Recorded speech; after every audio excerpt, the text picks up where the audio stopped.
This is Derry, IFL TV in association with Macklin Jim Marbella. Before I start the interview, I want to congratulate Deco on two things. On his performance tonight, I thought he was spot on, got the win, got an early cut from a clash of heads, but then he took control of the fight, and secondly, he's just won Fight of the Year with John Joe Carroll, and it's a great achievement. Obviously, he got disqualified in the fight, but it was a great fight to happen, and well done, kid. Well done. Appreciate it, Appreciate it, Eddie. On how'd you thought? Well, were you happy with your performance tonight? To be honest with you, I'm never happy. I'm never happy with the performance, but I'm satisfied with it, but I'm never over happy, I mean, at the end of the day, a win's a win. It could have been a loss, or it could have been a no contest after the cut.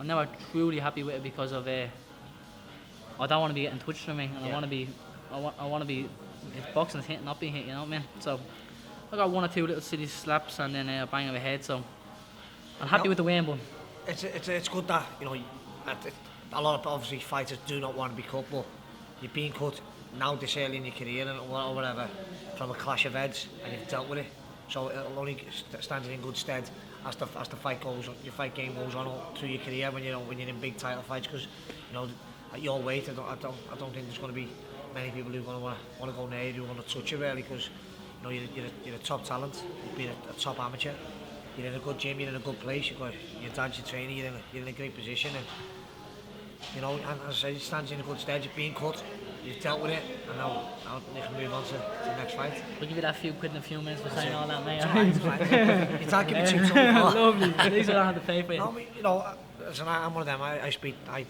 say what I think, and I've said it from day one in the gym, that same way in the gym, circuit training, you're playing metric stuff, we do the boxing training, you're always spot on, you're fit on the running track, you're fit as a fiddle, and it's only a good thing, and the future's bright for you. You just got to keep your head knuckled down, work hard, and open yourself doors for a big title fight. Yeah, I'm thankful for that. It's great. The gym's a great place to be. And what makes it so great is having it. Not just because he's here beside me, but people like Derry to train with you, that experience being there, interim world champion. You know what I mean? Like people like this you learn from. Tom Stalker, Bradley, Jamie Conlon, Joe Selkirk. There's so many top lads there. I'm only a nipper towards all of them, you know what I mean? I'm only fresh in this, so I'm learning off them, and this fella trains hard. This fella and Tom Stalker trains hard. So does Jamie train hard, so they're trying to keep up with them, or with me. We're keeping up with him, by the way, he's fit as a fiddle. When we're doing the track, I used to fly around the track, but I'd be bollocks after a while. A bit of voice from Derry goes, don't be trying to outrace things, just have a little set time. You don't have to do too much, but you don't want to blow yourself out. So just things like that who's giving me experience and the voice to try to take on into the ring. Like you're not the first round, hits the second round, you're saying, fuck's sake, you know what I mean, on bollocks. It's like, take your time, make sure you win the round. What advice I always said to you is, I've drilled it into Tom Stalker, unless you get a knockdown, you can only win the round 10-9. Yeah. And I said to Tom, it's not like amateurs where you can go out and win 15-0 in the first round. Well, obviously it's changing now, but when Tom was an amateur, it was all about points. You can only win the round 10-9 unless it's a knockdown. So win the round, get on your back foot, just box, use your jab. You don't have to go in, all guns blazing. Just win the round, and that's the most important thing.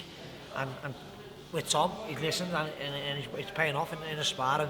He used to be 100 mile an hour, but now he's slowed down like yourself there. You're picking your shots nice, and you're winning the rounds. That's the most important thing.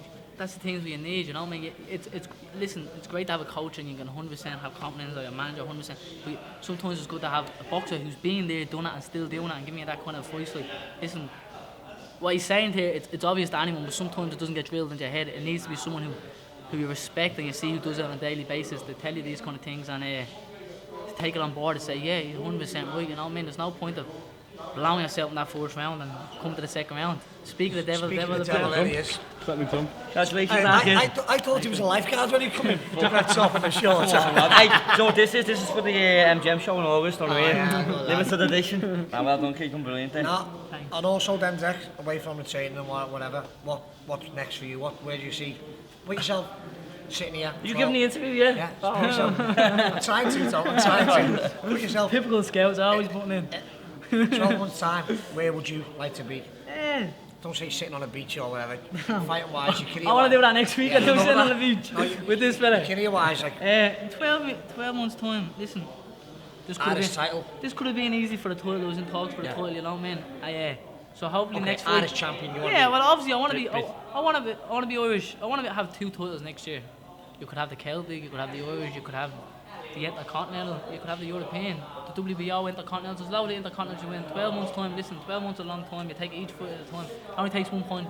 Your whole career to change. You know that yourself. You know what I or mean? injury or whatever, but Hopefully, definitely 1. Hopefully 2 Irish titles. 2 titles. And listen, I'm not panicking. I'm only young. I'll do whatever weight the boys want. I'm as tall as Derry. Derry's an absolutely the shoulders on this bloke, you know what I mean, for lightweight. The size of this fella. to be honest, I think us two, he's going to do super feather. I'm going to do feather. Featherweight. The size of him for featherweight. I think me and Tom are probably the 2 biggest lightweights, not in Britain, in the world. He's a freak. He calls me a freak. The size of him. This cunt was doing light well, now he's down to near enough lightweight. This fella's huge. It's not about me, lads. This fella has shoulders like a plasma. He's like that. He has the shoulders there. You know what I mean? These 2 are huge. I'm as tall as them. I'm not as filled as them. That's why I'm not lightweight. I'm not a natural lightweight. Super feather, definitely. Even feather. So hopefully the time I build myself So the lightweight. if you're These fellas are on the top, and I'm only chasing up there. So when I get up there, they're gone. If you're a featherweight or a super featherweight in Ireland, start working now because this man's coming for you to win the minors titles. Listen, I it's great think- to have these 2 with you, isn't it? I think super featherweight, like an international title, I think it'd be good to go Yeah. for them as well. I mean, breaking up the rankings. There's that many I've been- WBO, I've been- WBA. I've won 10 titles, but I never won a Central Area title, in which I'm gutted, I'm devastated.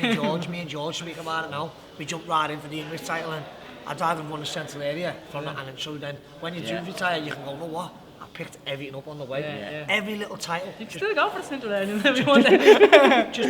You can't box, that's what I'm saying. You cannot box. If you box for a British title, you can't win. You can't fight for the Central I Area. didn't know that. If you box over or a certain title, Want you to name can't. these 10 titles you have? Oh no, you want to name these 10? I looked at. Do you want to name them?